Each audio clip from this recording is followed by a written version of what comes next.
Welcome to Listening to Paint Dry, a podcast about the art and hobby of miniature painting. I'm Mike. And I'm Dan. Thank you for joining us as we continue our journey to become better, braver, happier painters. And I'm Dev. Today, we're going to recap our experiences at Nova Open and ReaperCon this past Labor Day weekend. Indeed, we split up like we typically do, and so we were at both conventions. This year, I went to ReaperCon alone, and Dan and Dev went to the Nova Open. And so I don't know, how do we want to start this out, guys? So where do we want to start, Reaper or Nova? How about we start before all that and talk about our little class. A little painting weekend and painting game weekend before. Oh, yeah, that's a great idea. So yeah, that was awesome. Yeah, Dev flew in early. I did. The end. The end, right? He flew in early. I came over to the East Coast, all the way from sunny California to hot and humid Virginia. Hung out with Mike for a weekend, and Mike for a couple nights, and then Dan, and we got some painting in at the Game Garrison store down in Fredericksburg, Virginia. Yep. So originally we were planning on doing a army painting and having a 2-day with Dev, and I guess everybody had already jumped on board with Shatterpoint came out I think in June, and then 10th edition came out around the same time within a couple weeks. So everybody already had their painting or their army painting already done. So we're trying to just figure out what in the world to do. And just out on a whim, we're like, hey, let's see if we can get some folks to do Battletech because it's really growing in our area. And we had a handful of people to show up, but they seem to have a lot of fun. And we'll let Dev talk about what he showed us and what he taught us. Yeah, it was a fun little class for me. I had not really painted BattleTech models before that. I've done, Tau, and I've done Gunpla. So I've done mecha style painting before, and I've done 15 mil, but I've not kind of crossed those. Is it 15 mil for BattleTech? BattleTech is 6 millimeter, but 6 mil. So I have painted 6 mil as well in the past, but I've not done the intersection of those. So. It was really fun. I painted up a couple models in advance to kind of map out what I was going to cover in the class, what, I thought would be of interest to folks. So a little bit of airbrushing, that seemed to be, I think, probably the most interesting piece for folks. And those are great models for demonstrating it on, because you've got panels, you've got volumes, you've got some three-dimensionality. A lot of them actually have fairly curved surfaces as well. They're not completely blocky. And then a little bit of panel lining, a little bit of edge highlighting, a little bit of battle damage. Didn't get to touch on freehand. That was something that I was hoping we'd get to, but by the end of the day, I think it had been a pretty long session. Yeah, and you covered a lot also, and I think the biggest thing was getting folks to get out of their comfort zone with airbrushing. They just, it's kind of, you can airbrush a Space Marine, but then it just seems kind of weird if you're trying to do something that's a little robot. Same thing, essentially same process you're going to use, but we're able to jump through that pretty quick, and I think the guys were pretty excited about that. Yep. Yeah, it was good. One of the things you have to be careful with some of those classes too is, from what I understand, multiple of those BattleTech people had never taken a painting class before, and so they have zero endurance built up to. And believe me, I always think my long painting sessions prepare me to go sit in a 2-day workshop. They don't. They do not. There's no. It's a total different experience, and so you handle that very well. They seem to lose. You were watching as they kind of lost some steam. You kind of brought them back, and it's well done, Deb. The class was definitely came across as a huge success. Yeah, it was well received, and there's like I was telling you in that message that the folks are still talking about it. So awesome. I think that was just positive for you, positive for the BattleTech painters, and then the folks that we have that are out in our shops that are playing too. So something to look forward to in the future, maybe again, maybe even on the West Coast or other places, because BattleTech's gonna be pretty big for the next at least 2 years. When as all the tournaments keep going on and the Kickstarters start to get sent out probably next year. So there's still some time for people to hop on board. Yeah, that's a great shout. I could, I'd love to teach that class again, actually. All right, so from there, you guys hung out for a couple of days, right? And then you had you met me in the dark, rainy parking lot of a Games Workshop. Yeah, Oh, actually, that's right. you know what? Those couple of days, I actually managed to get Dan to paint ever such a small amount. I was messing around with the Slaneshi demon model for. I usually have like some kind of pet project that I'll take to conventions that's just to try things out on and mess around with something. But Dan had gotten the bug over the weekend, I think, and he cracked out an angry chicken from Conquest and was actually applying some paint to it, which was really kind of impressive considering he was also frantically trying to prepare for everything for Nova with all of the planning, missing parts, getting trophies, and all the rest of it. Yeah, fun times. Yeah, I don't even know.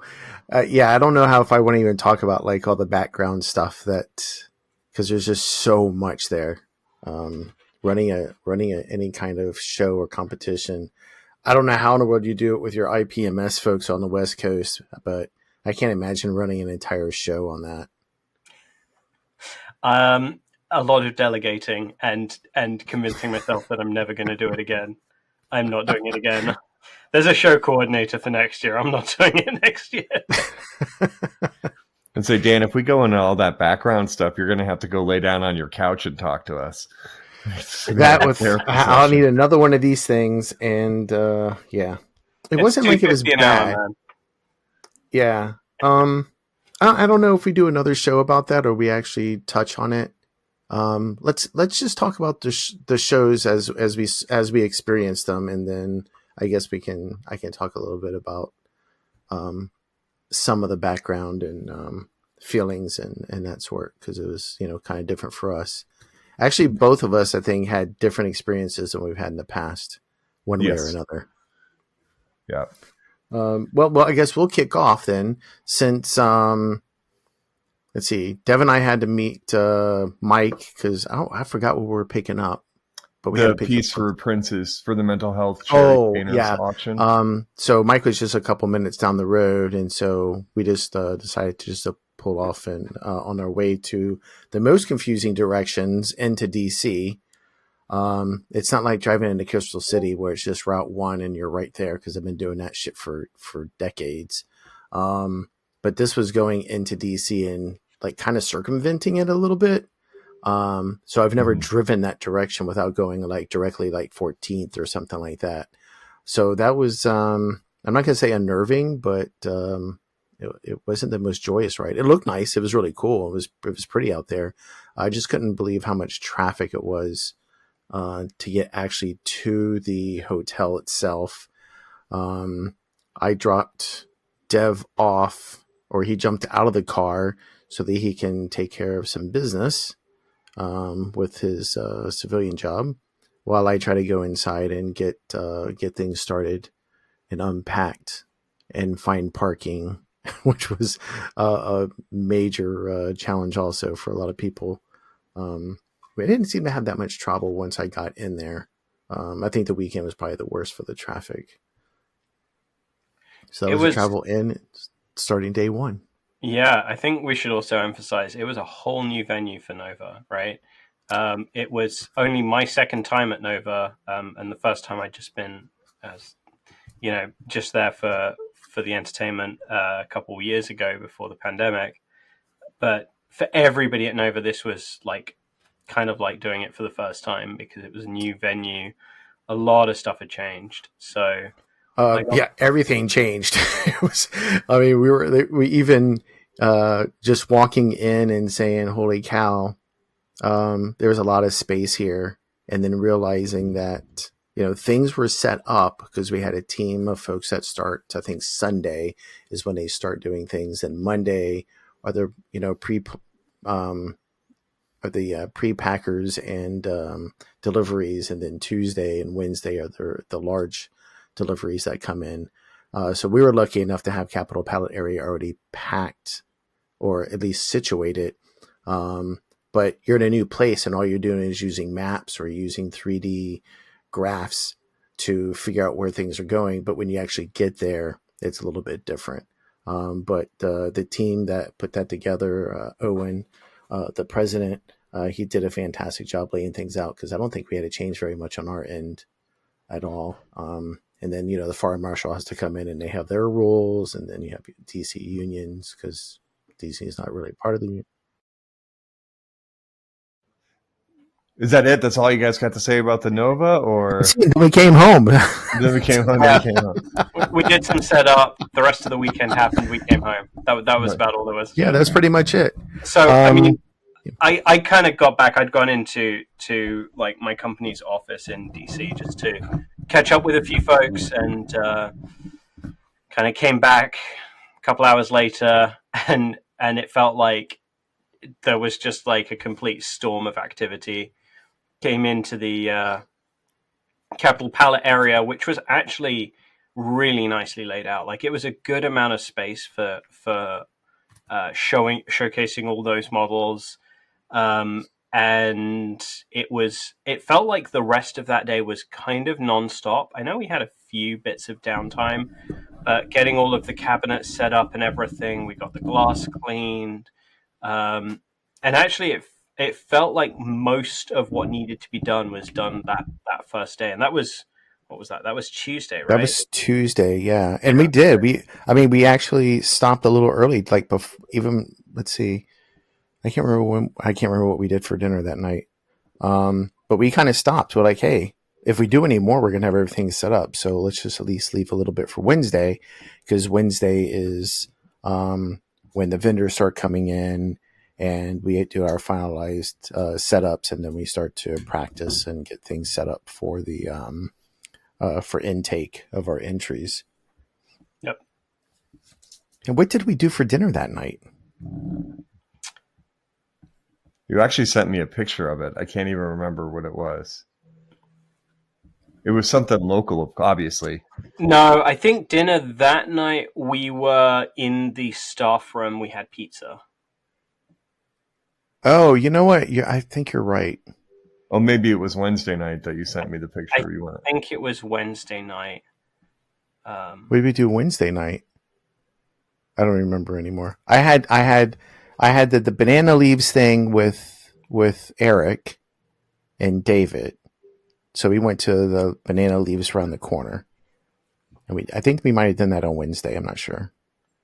Yeah, I think you did. Where were you at then?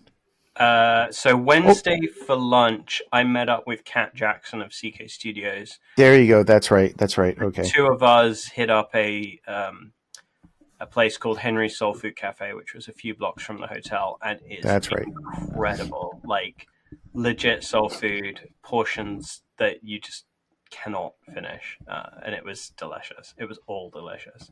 Best mac and cheese I've ever had. Nice. You're gonna have to remember that place for next year. Oh, I will not be forgetting that place. Yeah, I can't. I look forward to trying that out. I was lucky enough, I guess, to eat not necessarily eat in the hotel, but really close to the hotel most of the time. And I think, what was it, Saturday, we went to that Salvadorian restaurant to get something light before the long night. And then we ate there that night. So let's see. What's the big thing that happened there? Mike, do you want to start into your stuff, or do you want us to just keep on plowing through? I mean, I can do a little bit of ReaperCon. I can kind of do. Yeah, you can talk about your first couple of days before all the events start happening. So I flew out Wednesday morning.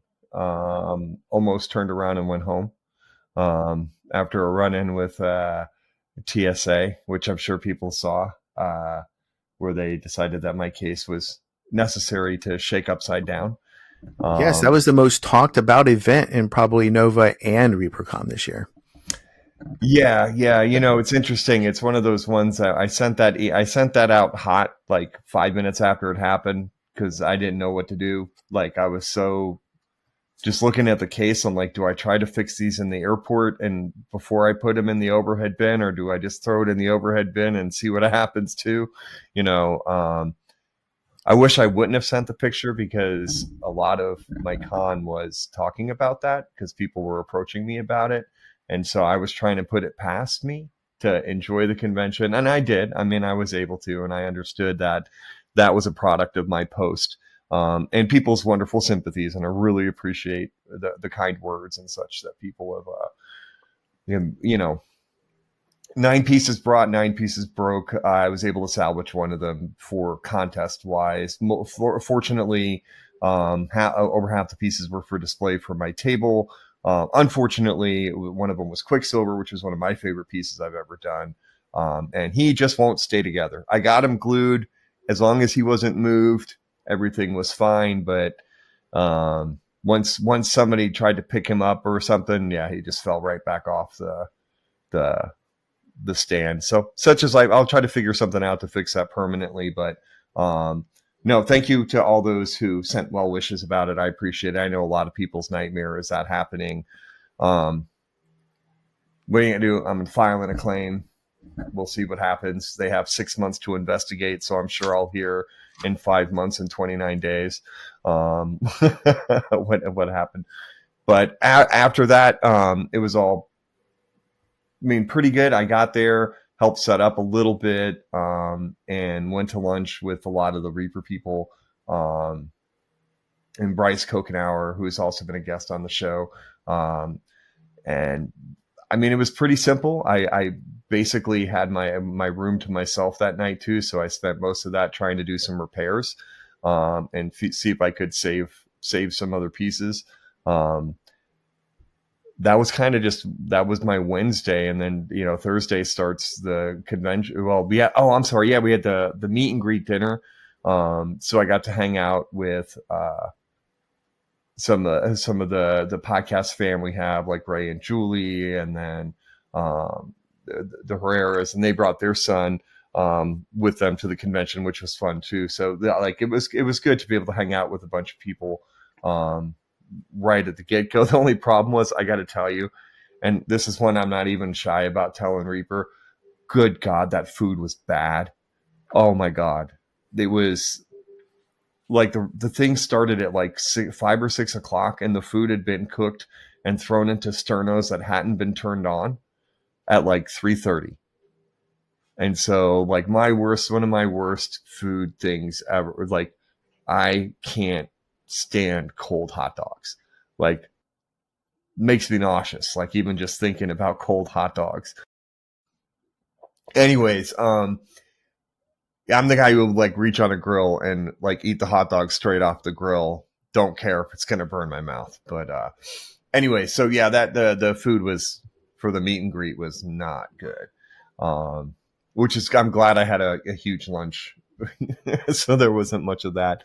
And then I did a shopping trip, bought some food supplies for the room, because I know that I am terrible about eating at conventions.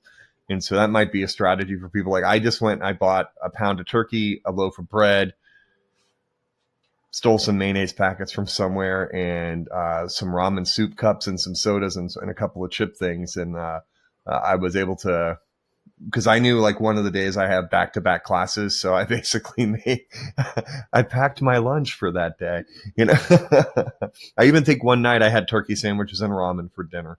But yeah, I'm rambling. I apologize. But the first couple days were good. Jungle class was Thursday. Actually had a bit of a celebrity in there with Brent from Goobertown Hobbies. He went to the convention for the first time. I got to hang out with him a bit. He seemed to be enjoying the hell out of himself. He gave us a really great shout out on their podcast.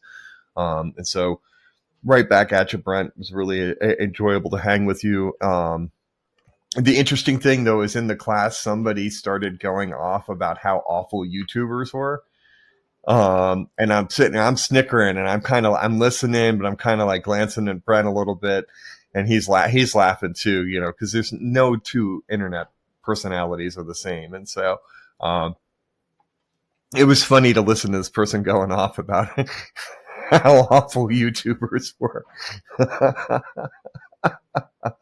But I don't know, I mean, really the biggest thing for me, besides having some excellent students and interactions, was Saturday night being able to give out the youth award that we sponsor. I mean, that was the highlight of the whole convention, and the three youngins that won those awards. I mean, one was the bronze winner was a beautifully painted piece. Probably put it out there, and if you would have not seen youth on the card, you would have not thought it was a youth, and it probably would have gotten a bronze or a silver, just regular straight up. The second, the silver one was sculpted by the young woman and then painted herself. And then the third one was, there's no way this was painted by somebody under 15. You know, they were just absolutely gorgeous pieces. And thank you guys for helping make that happen. And thank you to our Patreons. That's what it's all about, right? And so it was a huge reception. I'm still getting emails from people about it. Some of our listeners, I guess the first and second place children's parents are listeners to the show. So shout out to y'all as well. So see, good things happen when you listen to Paint Dry, right? It'll make your kids better painters. Not you, maybe, but your kids would better painters. And so, yeah. Hey, just as a reminder, don't lose that gold spray paint, okay?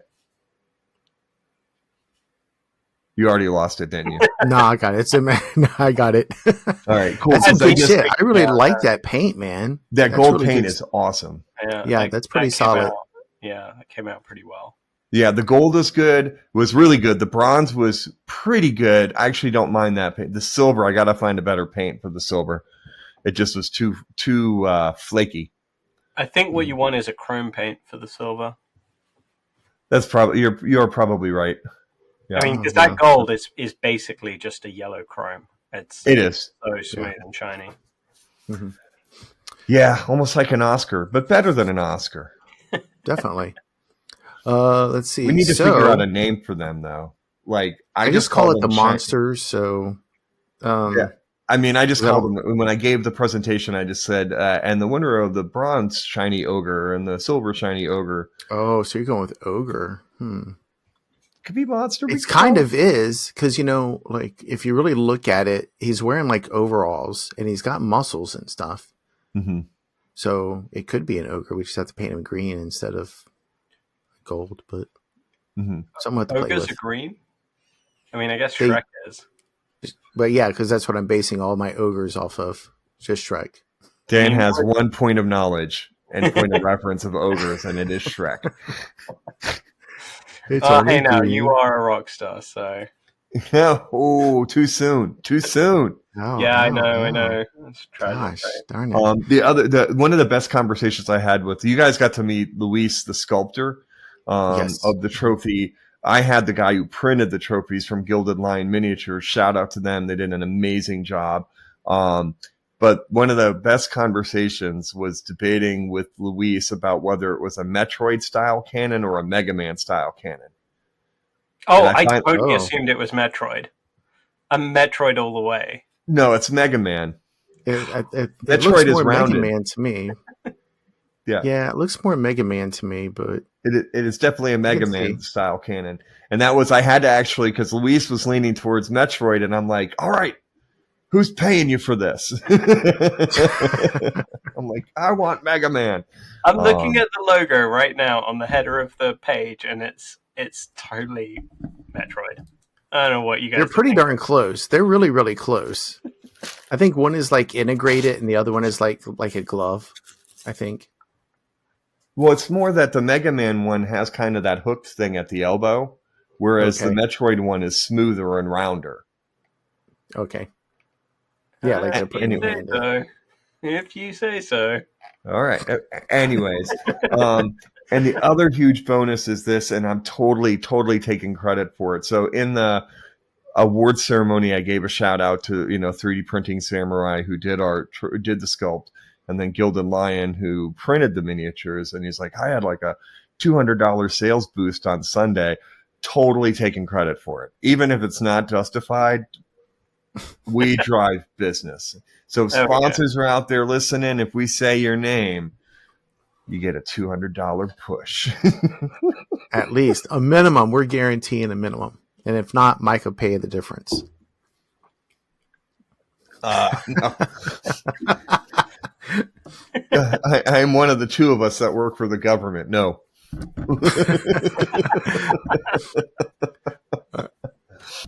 Oh my goodness. All right. So all right. Yep. Some little thingies.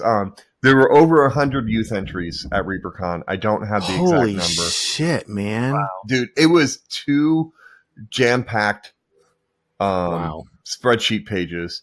And shout out to Tish Walter and Michael Kleiman for helping me judge. We were really astonished at how many youth entries there were, and even more floored when we see that there was a youth entry in Open. And at ReaperCon, Open is a lot of sculpting, a lot of modifications and stuff. And so the fact that you would see any youth entry, but one that was a scratch sculpt of a dragon, that is better than I can sculpt. And that's not even like self-deprecation. Like I can maybe I can make a snake and a milliput poop, because that's Roman showed me how to make a milliput poop. And that's about my sculpting skills. And so, that was by far the most awesome part of the experience for me, was being able to be a part of that. And so, I'm trying to get the video cleaned up of the award ceremony, so that way we can put that on our Patreon as well. Oh, that's pretty cool. Yeah. Yeah. So let's hop into Capital Palette. I know we jumped around a little bit, but we didn't want it to be just me just rambling on a little bit. So Mike talked about all of his good stuff, and Mike, you'll talk about your classes, and definitely Dev, you get to talk about your classes. For those that don't know, I do run the Capital Palette. It's I just got to stay in the background. So if those that were there in person know what I'm talking about. I just like seeing the thing work. I have a crew of fantastic judges, and they need the limelight because they are pros, and they do a fantastic job. And you probably all know who they all are. We have Eric, and we have Will, and Vincent. We had Sam this year, Dan Osborne, and Christoph from overseas. That was our guest judge for the masterclass this year. So we moved to a new location, and you also have Dave Taylor as kind of the head judge. Dave Taylor is he is the head judge. So I apologize for not saying his name first there. So I have this theory about if you give things room to grow, they will grow. And I'm pretty sure that everybody at Nova will tell you that is exactly what happened. We don't talk a whole lot about numbers, but we had 50% growth over last year. And I do want to think that has to do with new location. But art is super popular right now, and Nova Open really wants to make a point of art first. So if you guys came, you guys got stickers. We have remaining stickers that say art first, and that is a coordination with and a collaboration with Monument Hobbies, who are a major sponsor for us this year. And it was a blast having Jason around. He got to come out to the judging when we did do our judging. But he was a good sponsor for us to give out swag bags. So each person got stickers, and we gave out paints. So everybody got one of either the new paints or their standard line of Pro Acryl paints. And that was courtesy of Jason and Monument Hobbies. But we had all of our cases like we normally do. Really, we're not expecting. I do forecast to see how many people we should have, and I don't go more than 50% forecasting. And yeah, I blew that one pretty good because that was we did pretty damn good. We did over 650 entries this year, which is a huge amount of growth for us. So all of y'all who were lucky enough to show up in Washington, D.C., make sure you say that we need to get more cases because we don't have the case. We don't have enough cases for all the fantastic entries that we're getting in. And we had a lot of large entries this year. And I'm not taking that away because we do have a size limit. But no one tried to submit anything that was outside of our size limit. So we are starting to get larger figures, which is really cool. And we want to see that. So we are having, I think we had a couple of knights. We usually get a bunch of knights, but then we had a bunch of Forge World pieces that came in. I can't remember. Dev, you remember what the dinosaurs were? Was that Conquest? Those were Conquest Parabellum. Yeah. So those were huge figures also that were fantastic. And you can get any great unclean ones. Like the last three Novas I went to, each had a minimum of like 6 great unclean ones. We had 2, I think, a minimum of 2 this year. I think 1 journeyman and 1 apprentice. There was an apprentice, yeah. Yeah. I think the big thing that we're starting to see, especially when we talk about the artist community itself, is how do we gauge how we're growing? We know that we're always going to have Space Marines. We're going to have, a couple walkers. We'll have a couple busts, a couple vehicles. We kind of expect that. But the biggest growth that we've had, and I think Dave Taylor even mentioned this too, was the number of busts that we had in Journeyman and Apprentice was amazing. We had to rethink how we were stacking our cases because we got so many busts up front that we had to move them around. We had to move them around. So we took up one whole side of one of our shelving systems and our display cases just for those busts. But the Apprentice also, and I can't remember, I think maybe we might get 2 or 3 in the past years, but we had at least, I'm pretty sure we had at least 10 this year, which is fantastic for Apprentice. These are brand new painters. And they may have started with tabletop, which we normally would expect for them to do, but to jump into that type of category, I think is pretty cool and says a lot about how we're trying to grow this community.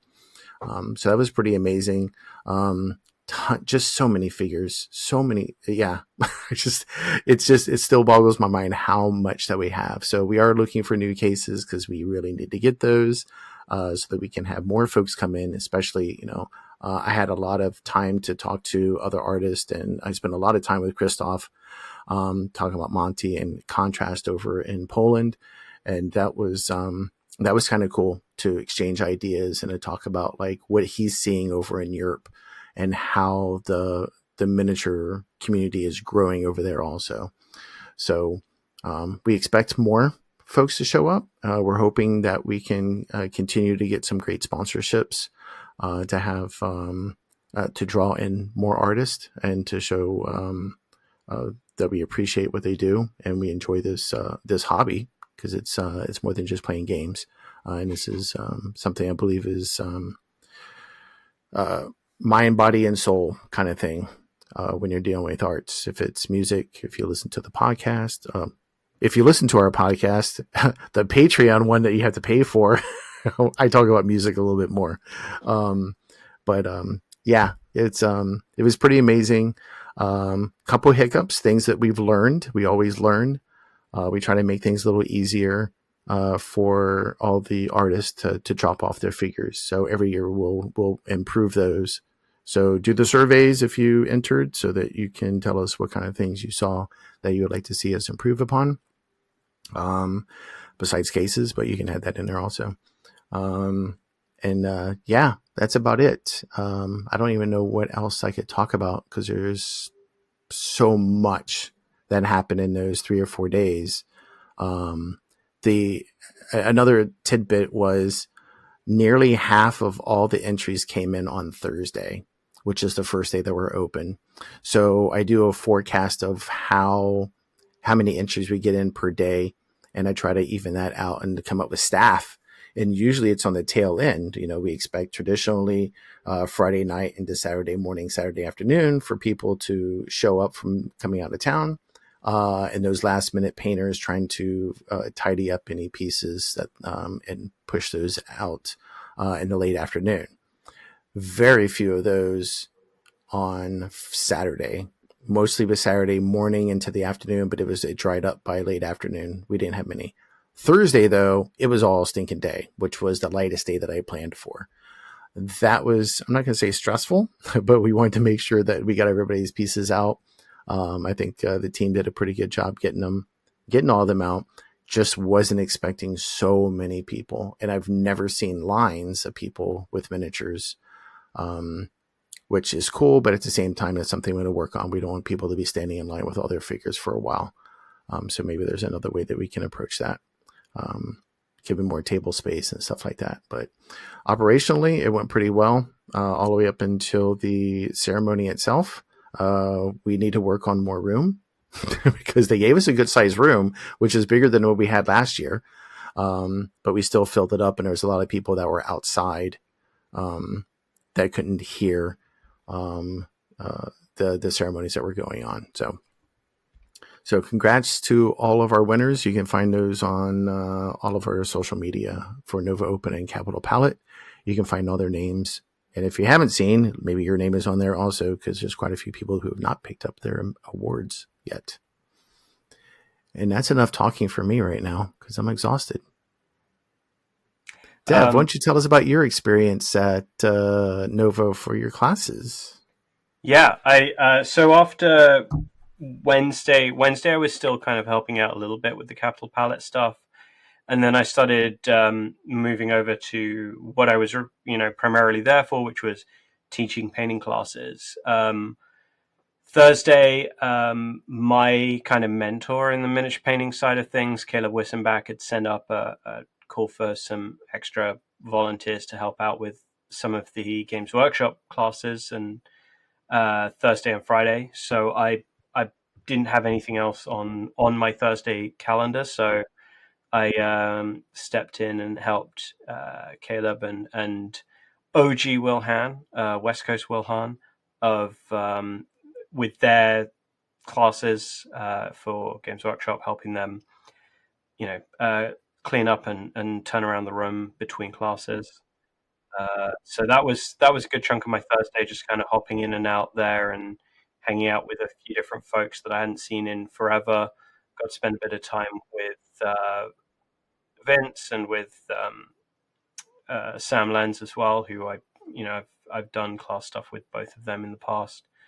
And then Friday is when it kind of got a bit crazy for me. So my the only class that I was actually taking was that morning. It was let me count how long this is. 6 hours. 6 hour class in painting cast shadows with the legendary Eric Swinson. It was a really, really valuable class. It was an opportunity to kind of practice painting, get back into things. I haven't been painting to high standards much this year. I've been taking on a lot of commissions for various things. But it also kind of taught me a few ways of thinking that I'd not really had before. And it was an opportunity to get feedback from Eric Svensson firsthand, which was hugely valuable. So that was the big class that I wanted to take at Nova, and I enjoyed it a great deal. And then had a couple hours break before hitting my first painting class that evening, which was a introduction to freehand class that I've taught at a few other conventions before.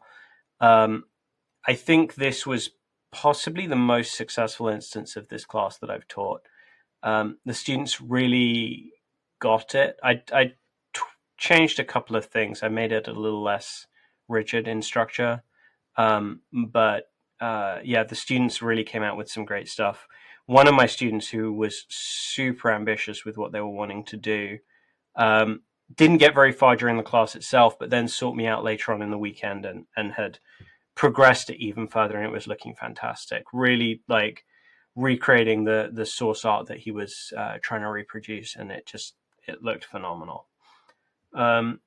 Saturday, I had another couple of classes to teach in the morning. My ethnic skin tones class, which I've done a number of times, and then a painting leather class using both of those using models that Parabellum War Games, the creators of Conquest Miniatures, had kindly provided for me, and those were great. Having a company like that support you and provide models was huge, and Reaper has been great for me in the past, and Conquest was great for me for this convention for that. Also, like the classrooms themselves were kitted out so well that I was really spoiled. I'd come from Gen Con, where Gen Con has got a like bring everything that you need yourself kind of approach to things. Nova Open has got everything dialed in. Everything is provided. Paper towels, hairdryer even, right? Like I'm used to just stealing the hairdryer out of the hotel room whenever I'm teaching classes, just so that I have something to dry off models, so that I can teach a bit quicker and can kind of go from one stage to the next. Everything was thought of, everything was there, and Monument Hobbies had provided like a full line of pro-acryl to every classroom, which was just invaluable for teaching these classes and making sure that students had access to paints and the like. And Tim and his team in turning around the classrooms between classes for the regular painters was just fantastic. That whole team did a great job. Yeah. So I'm going to jump on that one really quick. So Tim is the lead for Hobby Haven. So those that have been to Hobby Haven in the past, Army Painter is still a sponsor. So we want to say thanks to them for providing all the paints that everybody was able to use. But I said originally, when you give this space, it fills up. And without a doubt, Hobby Haven was the most happening place going on. It was insane. It was always packed. And I think we have 20 or 30 tables with our sections, 20 with 4 seats each. Those were all busy all the time. There were a couple airbrush stations. So you can do some quick, airbrushing if you need to, or do some basing. But he kept that place running pretty well, if not perfect. But we filled it up, and that's what we wanted. We wanted people to take classes when they wanted to. When they aren't taking classes or playing games, they have a place where they can be with other artists and hobbyists and just have a place to chill and paint. We had that also. And then if you want to be competitive, you have a place to go and submit your figures for non-competition. And that's the part of the community that we wanted to hit. And Nova Open really supported us a lot with building that over the last year. And I think that was definitely a success. And, even now, it didn't take but the next day for us to start planning what kind of improvements and what kind of things that we needed to make this better for next year also. But I think the classrooms. Now, I'm kind of curious. Now, I've heard a couple of things, Dev, about the classrooms and light. Because some people were like, natural light is good and natural light isn't good. And I'm just curious as an instructor, how you felt, if you even used the natural light, because we have natural light classrooms. So first and foremost, natural light was a big part of what Eric was teaching in his 6-hour class, and he used it excellently, and it was invaluable. Cool. For that. Okay. For my classes, I'm For me personally, I love natural light. I love painting in natural light. One of the best things about Hobby Haven was it was right along this corridor with just sheer glass walls. So it just had phenomenal light for a huge portion of the day, which Mm-hmm. really made painting easy. In the classrooms, I think classrooms at most every convention, people complain about the light situation. And I think that was true uh, to an extent at Nova as well. There were some table lights, but not enough. Fortunately, the instructors were well kitted out. But in terms of opening the curtains, it's a problem for me in a class environment because I'm often relying on a projector or a screen that I want to be Okay. visible to the students. And if I open up curtains and stuff, especially as they're often backlit like they would have been at Nova, that's going to wash out like anything that's on screen and make it harder for the students. Um, Okay. but I think if you can give students desk lights, it's really hard, right? Like, I mean, that's a huge expense and it's a lot of logistics to get them set up and stuff. But it does give a more controlled environment. And I think, when you are potentially moving rooms or, if not all the rooms are in the same kind of lighting environment, it controls for those variables in a much better way. Yeah. And that's certainly, that is definitely something that's come up a couple of times. When you go to other conventions, I think they're in the same boat where they don't provide lights, Yep. or if they do have lights, they're probably not as vibrant as ones that we would have at our homes to paint. Yep. So It's also like a really fascinating thing that as a teacher, you instantly know the people who are really, really serious about painting, because no matter where it is, whether it's a weekend class or a convention, with or without prompting, they will rock up with their own supplies, and that means that they're a serious painter. But then a lot of them will have like the light, the lamp, the hairdryer, the extension cord, right? Like those three things, they're the ones that tell you that this is somebody who goes to a lot of painting classes. It's an interesting little segue because we could use it to talk a little bit about the Reaper stuff too. Because I actually went a little bit of a different route than I went the year before.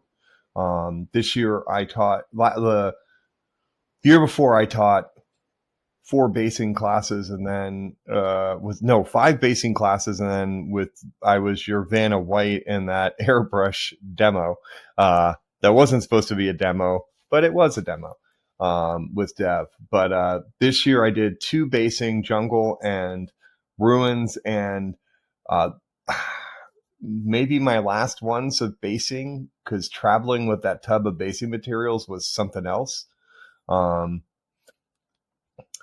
then I taught an edge highlighting and blacklining class, and then how to paint tiny text class. And the basing classes actually turned out wonderfully. I really enjoy doing them.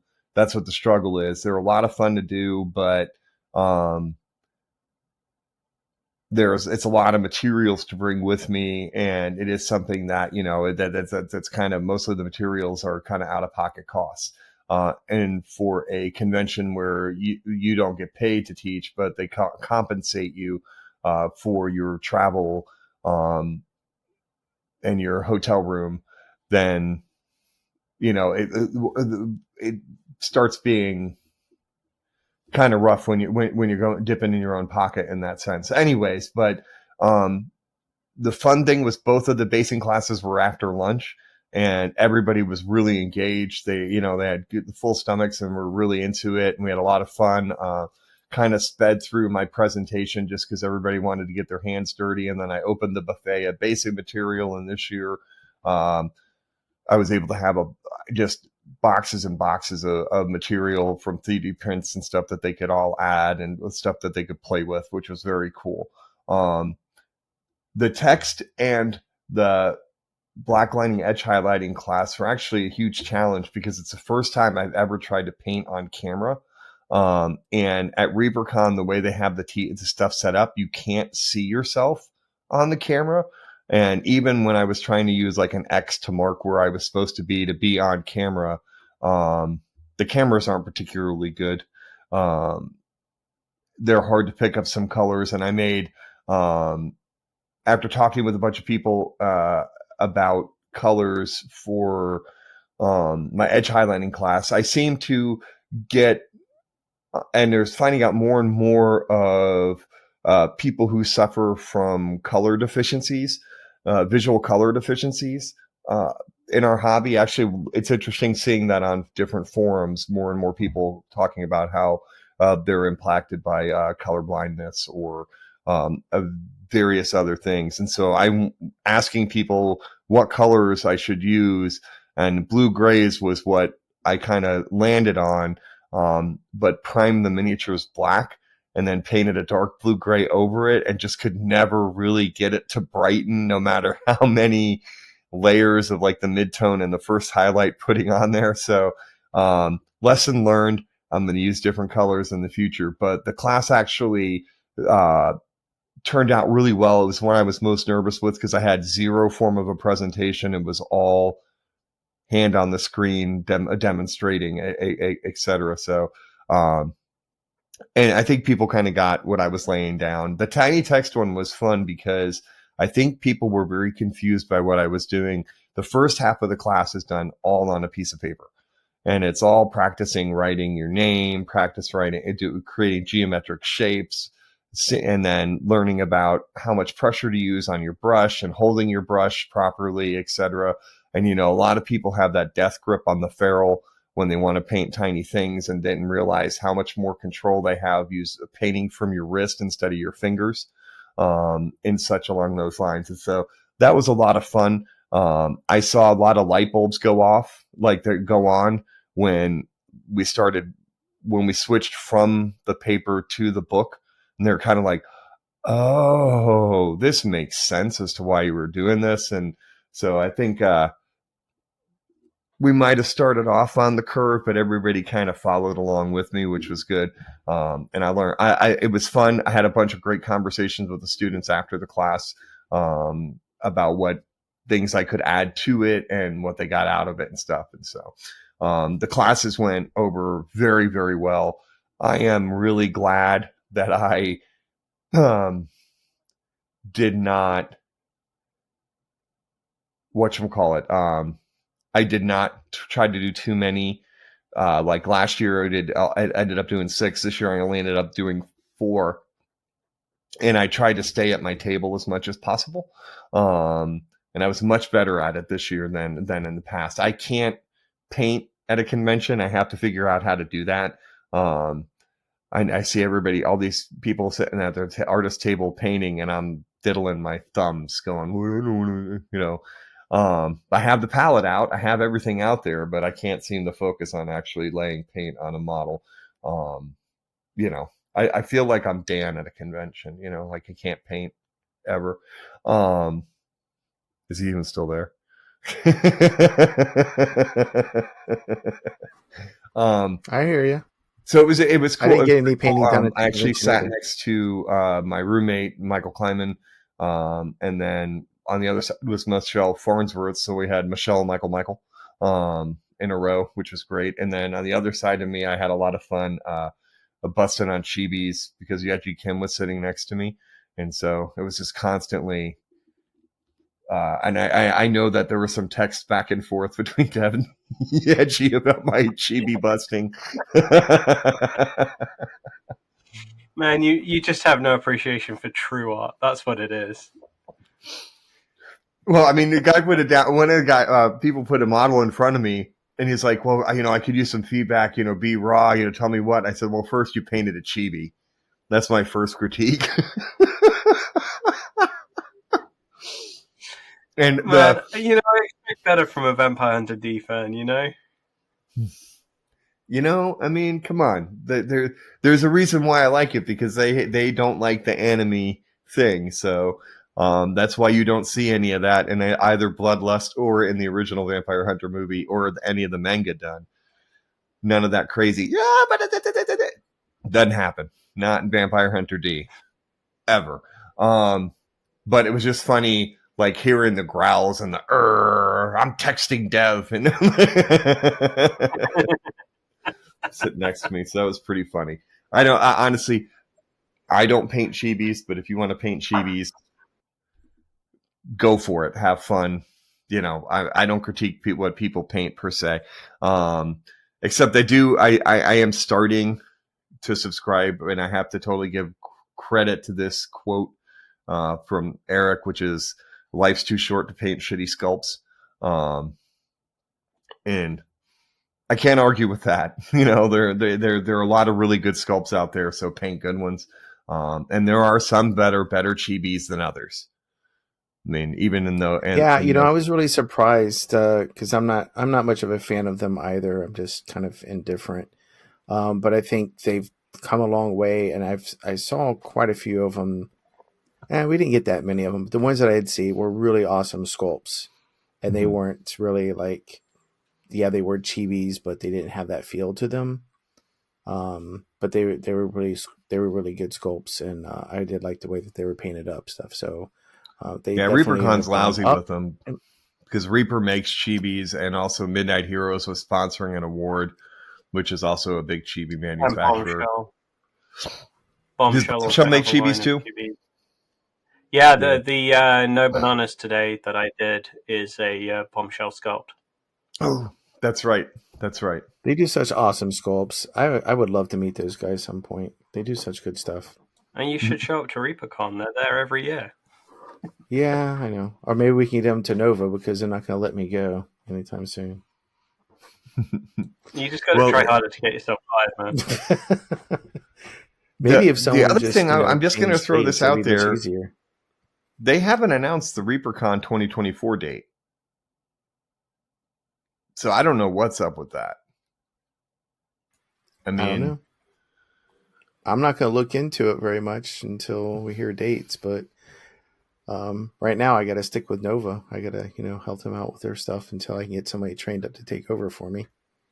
I definitely hope that they shift that date because I'd love to be at both. I think, they're two of my favorite conventions the entire year, along with Gen Con, and the fact that I can't do both of them any given year is a killer. Yeah. I would like to go too, but. Yeah, I just worry a little bit that ReaperCon may not be happening again. That's my big concern. I don't know. I think it would be really hard for them not to do it. It's entry wise, painting wise, they're larger than they've ever been. They had over 1,200 entries. Their admissions was low. They're still coming back from COVID. They haven't hit over the 4,000 mark yet, like they had, I guess, before COVID. But they're getting closer and closer every year. So it's and it's interesting because I don't think population wise they're that big of competitors. Right, they're different feels, they're different vibes for it, and they're the bulk of ReaperCon is RPG players, right? And the bulk of Nova Open is tabletop gamers, and so maybe in some of the artist areas you have people who've done ReaperCon now want to go to Nova Open, try it out, which I know. At least 5 painters that were at ReaperCon last year that did that this year and went to Nova Open instead. But they're just two very different flavors. It just depends on what you like. You know what I mean? And I'm thrilled to hear about the Hobby Haven at the Nova Open is expanding, because that was one of the big critiques I had of the Nova Open was that literally what would happen is they'd have that tiny area, and then Wednesday night, 3 of the tables would be gone because people would go dump all their gaming stuff on top of these tables, and you'd lose over half the Hobby Haven to people that were barely even in there. They just decided that's where they were camping out. And so, that was... And now the campers that we have are painters. And right. That's what we wanted. We wanted again, we wanted a place where the painters can go hang out and just do their thing. And like I said, Tim and his crew have done a fantastic job with getting that place all straightened up, and for Novo giving us all that extra space and believing that the art community is a pretty powerful force, and as long as we're feeding it, it will grow. And I'm gonna have to. I didn't do it this year. I thought about it and totally forgot. If I fortune has it that I can go back to ReaperCon next year, I'm gonna take a video walkthrough and show you the main area where people paint. It's crazy that, I mean, people bring their entire paint stations. And huge shout out, Jason Craze, if you're listening to this, man, I will have to tell you, I saw at least 25 go bags.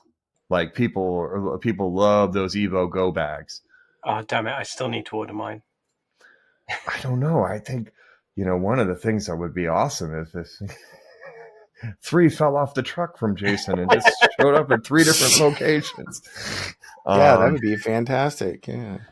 Hell yeah. And actually, you know what? I just got a shipment today from Monument. I bought their metals and Dark Sea Ben because I'm almost out of Dark Sea Blue from Vallejo. So I wish you told me, man. I could have just shipped you the metals that I have. Or you could have just come down to Fredericksburg and just got them. Well, I needed them for. I'm actually going to enter at the end of this month a historical bust into our NCMS competition, which, by the way, just for listeners out there, our Patreons out there is another example of where we will be sponsoring something at a painting contest. We're sponsoring the best bust category. Of course we are. Dan likes to say the word bust and use the line from Naked Gun. You call that a bust. This is a bust. Which I think I butchered that line, but yeah, I'm not going to penalize you for that. That was a good thought. Yeah. So that's now that I think about it, yeah. Actually, that wasn't planned or anything. I think we were trying to do the sci-fi hobby one or the sci-fi fantasy, and they were taken already. So we're like, oh, and I think actually the top one was the bust. So we're like, oh, those actually pretty cool. Mm-hmm. So yeah, like Mike said, we'll be sponsoring those. We'll have some simple prizes, and I think they get a certificate, and then I guess the regular plaque or whatever it is. So we can give them some swag in a bag too, like give them like some stickers and some dice, and I can print out a mini if you want. Yeah, I mean, but we'll have some stuff. People will be jealous that we have so much stuff to hand out. Right, exactly. Yeah. I do have a bust if you want to use it that I will never paint too. So I'll take a look at it and see what it is. I do have an idea for one. Yeah, we'll talk about that later. Actually, we'll talk tomorrow since we're supposed to run into each other. Right? Tomorrow. Yeah, I'll show you it tomorrow. So a few other kind of parting things on ReaperCon. First, it was a bit of a different vibe this year. And I think part of that is due to Ed Pugh's passing. And I know Ed was a huge driving factor behind ReaperCon. And so the first one after his passing, I think people were missing him. The second thing is it had something that had never happened in the history of ReaperCon, in that small miniatures were stolen off of the artist alley tables. And a lot of people have the vibe that it was a kid. Because there was like small animals, like a lot of small stuff. It could be, it's a shame. Like, I kid you not, the year before somebody put a 20 on their table and said, watch, it'll still be here tomorrow. And it certainly was. Typically nobody touches stuff. And so that put a little bit of a pale on it. And the sad part is, it happened again, like that. There was one thing of theft that happened, and then it happened again during the awards ceremony. Somebody had that whoever it was had the gall, while people had their backs away from Artist Alley, to go in and take more miniatures. So yeah, it just, So that's pretty bad actually. Yeah. you know, and it's not typical, and I don't think the community at Reaper, they handled it as right as they could. You know what I mean? They went through security footage, and I would imagine there are actually cameras in that area, so they probably know who did it. You know what I mean? And that's, what are you going to do? You know, that's, stuff happens and you just got to move on. You know what I mean? And, you know, for me, it was tough. My vibe started tough because I had to shake the whole TSA thing. Then, you know, kind of through, you know, it was just different. It was still, I had a great time. I have no, you know, I would have no qualms about returning. Enjoyed myself, got to see a lot of great people, got to spend some time with Aaron Lovejoy and Michael Proctor. And it was just, and got to meet a lot of people come to the table. Still, even with my 15-hour gaming piece, managed to grab a silver with throwing it in. So I didn't walk away empty-handed from the painting contest. So that was pretty cool. It was also a different world for me judging. The realization, I had a lot of realizations from it, in kind of contrast to the Nova Open, which where you had only 3 teams of judging, 1 set of teams judging each category. Reaper does that for the most part, except in painters, because the bulk of their 1,200 entries, 840 plus, were in the painters division. So they break that up into teams alphabetically. And so I judged with Aaron Harmon and Sue W, I'll say, because I'll butcher her last name. I think she paints for Dark Sword quite a bit. And we did P through S, was the area, which just happened to be the largest segment of painters, which was also great for the newbie judge. Part of the lesson to me through all this, when this is actually kind of in the end of where I was going, is I think I've kind of like seeing the differences between the two, seeing the behind the curtain of judging at a major convention like ReaperCon has kind of, I don't want to say taken the competitive drive away from me, because I do want to improve, but it's kind of demystified competitive painting to me to a degree. Like, it's not, I'm no longer paint, like everything I'm painting right now, personal projects, I don't even have a competition in mind anymore for them. Like where they're going to be, what I'm going to do it for, etc. I mean, like, I don't know. It kind of like changed my perspective on the value that I put on the painting competition results. There we go. That's where I kind of meant to say. I'm still going to enter painting competitions. I'm going to want to do well, but the value of those results aren't as important anymore, because I understand the nature a little bit more of how decisions or judging is done, seeing the differences in the two conventions. I think I've been able to put expectations away. And so I'm actually hoping that this is a positive step in my painting journey. I think you and I kind of had this discussion a little before you left for ReaperCon as well, right? Because I know how long you've wanted to get that Vampire Hunter D piece finished and done, right? Like, I mean, you know, this is the second print of the model. It's fourth print of, oh Jesus Christ! All right, fourth print of the model, and you're still cranking away at it, and it felt like, you know, seeing you when I arrived, like you weren't actually painting it because you were enjoying painting it anymore. You were painting it because it needed to be painted for ReaperCon. And I've had that experience, I've had that feeling, and it sucks the joy out of painting so quickly. And I'm so glad, especially after everything that happened at TSA, I'm so glad you didn't take that piece with you, because I don't know what would have happened if you tried to repair that piece. I think you'd have lost your mind. No, they would have killed me at the TSA check-in. Yeah, They would have shot me.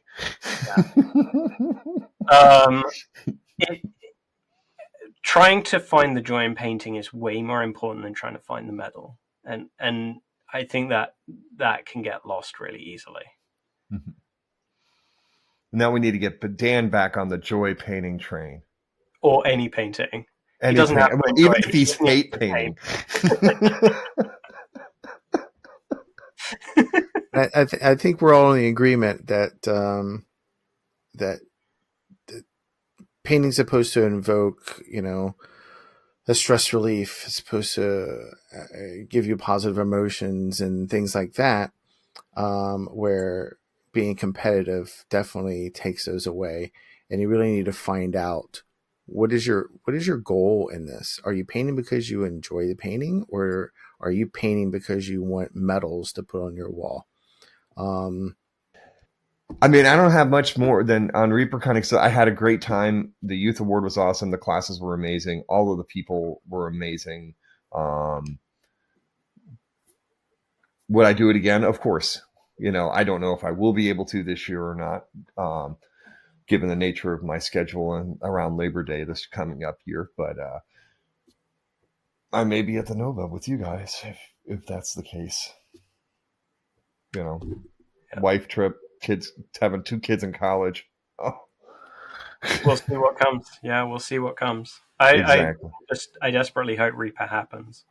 Preferably not on Labor Day weekend, but whenever it happens, I hope it happens. Right.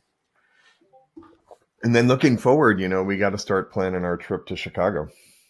Yeah, I've already started on my piece for Resin Beast. Nice. Me too. I started a couple of months ago, I think. Yes, on your chicken. A couple weeks ago. Yeah, that's the only piece I have. So. No, that's not true. You have the Knight as well, because you got it in the swag bag. And in the. Oh yeah, I guess I have to go look at my swag bag.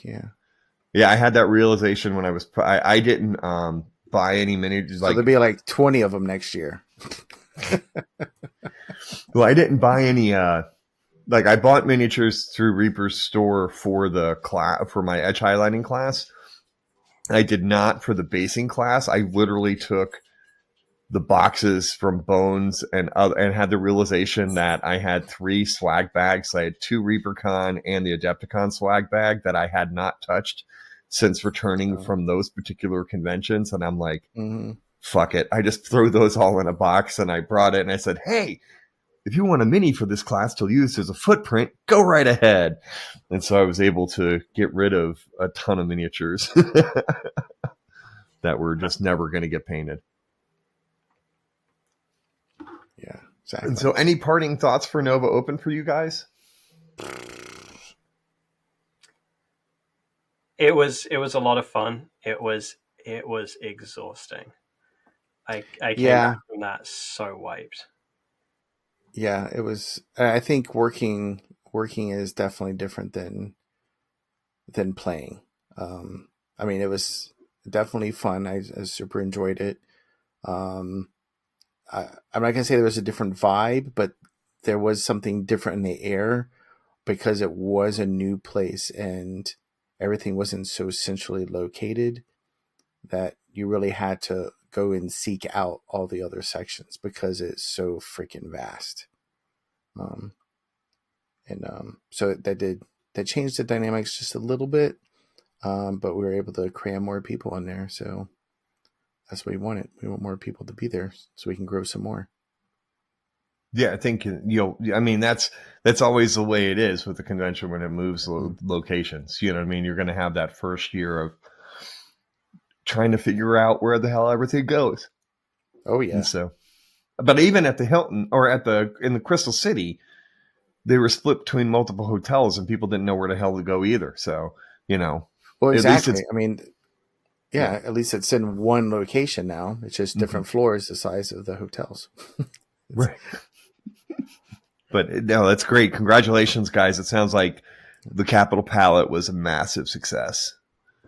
I think so. I think it went pretty well, and we look forward to next year with our seminars, the Hobby Haven, new games. Hopefully, we get more BattleTech because we always need more BattleTech. Is that like cowbell? Yeah, more interesting and different classes for our seminars. I think that's always a joy of seeing different people come out and give these classes. So yeah, there's always some growth and there's always some cool stuff, and the board does some really interesting stuff for us. So definitely looking forward to next year. Yeah, and again, everybody keep your fingers crossed. They're on different dates, and we can all enjoy both. Yeah, that would be cool. That would be cool. Maybe if they are on a different date, the three of us could do a podcasting class. We could. That'd be fun. And then we could just go and be like, hey, people want to learn how to podcast, so do we. And so who's teaching the class? Well, we could always sign up for something at Adepticon, right? Oh, no. I don't think I would ever want to try to teach at Adepticon. I understand it's nothing. I don't think my social hindrances and the way I operate would be able to function at Adepticon teaching. I was able to get it together this year better than I did the year before. I had to because I didn't have Dev with me, keeping me in line. But I think the stress level of the teaching at ReaperCon is about as high as I could go. I think the stress level at Adepticon is probably much, much higher. I can't even imagine what they go through. And I understand the ultimate stressor is Gen Con, because you're like in 13 different hotels and a stadium and a convention center, and you could have one class in the stadium and then your next class could be in the other side of the convention center, which is almost a mile away. I have to say, if you're there for painting classes, it's not a problem because all of the painting stuff is just in one area. Oh, that's good. Okay. Yeah, it's super, super simple. If you're wanting to do, True Dungeon or an RPG, or you're wanting to play a board game, or you're wanting to visit the trade hall, you're screwed, right? Like you're gonna, it's massive, right? It's just enormous. But the painting section is all just in one little area. If you want to do a speed paint, if you want to do just an open paint, if you want to take classes, it's all in that same area. No stress. It may be 3 miles from your hotel, but it's all in one area. You'd have to put air tags on Dan and I. Where are these two? Yeah. Hey, it's gonna be that way at Adepticon anyway. We'll be off running around doing something or being. Well, it's all in one building, though. At least at Adepticon. Yeah, we are in one building, but I don't know how long it took for us to find each other when we were trying to find each other before. Even for the size that it was. That's true. At least, as the con went on, it was easier to find you because you were just in the BattleTech area. Yeah. And I think, once you're in a location long enough, you start to understand where things are and what are the shortcuts to get from this place to that place. That makes a big difference also. It'll be much easier next year. It will be, for sure. And, thanks, guys, for kind of sharing your thoughts on your experiences at Nova Open. It sounds, like I said before, congrats on a great show. 660 entry. Wasn't it 666 at one point? There was a couple minutes where we had that, and then it Signs of the beast. And it sounds like we need to have Jason back on the show, though. We should. I got to spend an awful lot of time with him because he was right there with us. He had his little paint bar where he just would hang out and just paint, and people would come up and they would just talk and shoot the breeze. So I was able to spend some time with him there, and that was a lot of fun. So I'd love to get Jordan on as well from Monument. We have them both on. Yeah. Yeah, absolutely. Yep. And I will tell you this. I spent all of 15 minutes in the vendor hall at ReaperCon. I was the same way at the vendor hall in Nova. I think the only time I went in was to reach out to Mark from Goblin Hut because I wanted to say hi to him, and that was about it. Like that was the sum total of my time in the vendor hall. Right. Yeah, and I went in with JT Stark. I think you met JT last year. He's a streamer from Northern Canada. Okay, and it's like yeah. it's like a full day trip here, like in the air or something. It's something ridiculous to go from there to ReaperCon. Yeah. And so I went into the the vendor hall with him. I got to spend a lot of good time with him and his wife this year too. It was great. Nice. And then and I can't. Oh, I'm gonna kill myself because I cannot remember. Ben was his name. I cannot remember his wife's name. I'm a jerk.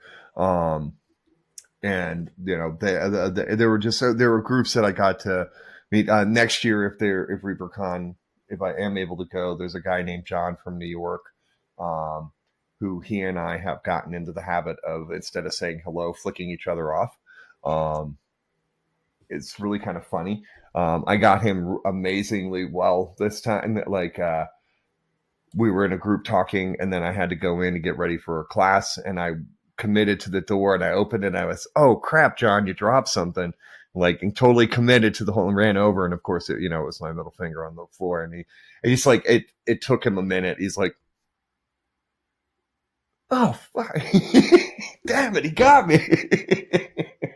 So but he got me as good as I gave it. So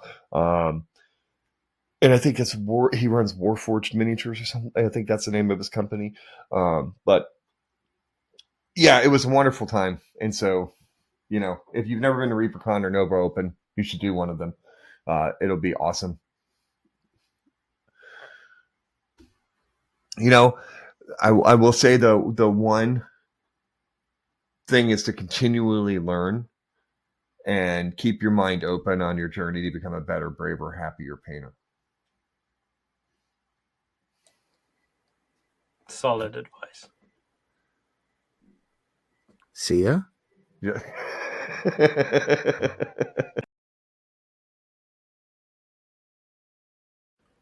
Thank you so much for listening. A special shout out to our Patreons. Thank you very much for your support. And if all you others are inclined to do so, we'd love to have you as a Patreon also. Check out our link tree in the show notes for all our quick links. Email us at listeningtopaintdry@gmail.com. Tell us what you're working on, or what cons you've been to, or how you're doing. We'd love to hear from you. Also, you can follow us on Instagram, Facebook, and YouTube at Listening to Paint Dry. We're also on X at Dry Listening. Like, subscribe, or follow us wherever you get your podcast. If you could also leave us a good review, we'd appreciate that. We'll be back soon with another riveting episode of Listening to Paint Dry. Listening to Paint Dry was a production of LTPTWMD. All rights reserved. No portion of this recording may be used without the express written consent of the host. The music is Death by a Thousand Questions by Springtide. Download from the Free Music Archive on a non-commercial attribution share-alike basis. All views and opinions expressed in the show are solely the views and opinions of the person who said them. All celebrity voices, if any, were impersonated and done so poorly.